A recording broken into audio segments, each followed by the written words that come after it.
Bonsoir. Ce soir, c'est Mamie qui raconte l'histoire de Sacré Gourmand. Ce soir, Lilo et Stitch ont mal au ventre. Ils ont mangé trop de sucreries toute la journée. Dépité, Nanny souffle. Ça me rappelle une histoire. Il était une fois deux frères et sœurs très gourmands, Hansel et Gretel. Chaque jour, une délicieuse odeur sucrée les attirait loin de chez eux. Un matin, cette odeur les mena vers une incroyable maison faite de gâteaux à la coco et de bonbons. Les enfants se précipitèrent sur le toit pour goûter quelques friandises.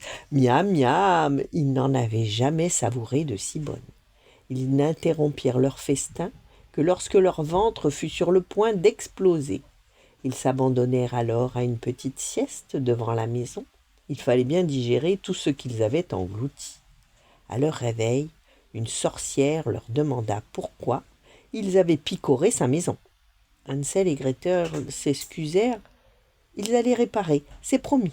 La vieille femme les invita d'abord à l'intérieur pour leur faire goûter d'autres recettes dont elle avait le secret.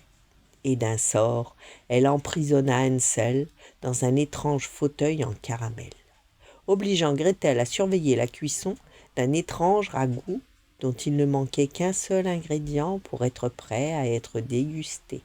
Et soudain, la sorcière hurla que l'ingrédient, c'était elle, Gretel. Elle essaya de l'attraper, mais celle-ci se baissa au dernier moment pour l'esquiver. Pendant ce temps, Hansel s'était libéré, et les enfants s'enfuirent à toutes jambes aux premières lueurs de l'aube. La sorcière, ébouillantée, ne put les rattraper. Alors, ils se firent une promesse. Plus jamais de sucreries.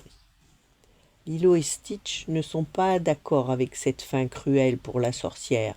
Les enfants ont quand même abîmé la chaumière. La fillette propose. Hansel et Gretel devraient réparer la maison.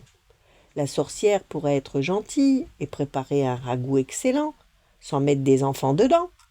Nanny sourit. Mais oui. Lilo poursuit. Ils pourraient aussi inviter la sorcière chez eux pour partager un bon repas de fruits et de légumes en famille. Ah oui, c'est une bonne idée, c'est une idée futée. Voilà. Bonne nuit, faites de beaux rêves et à demain.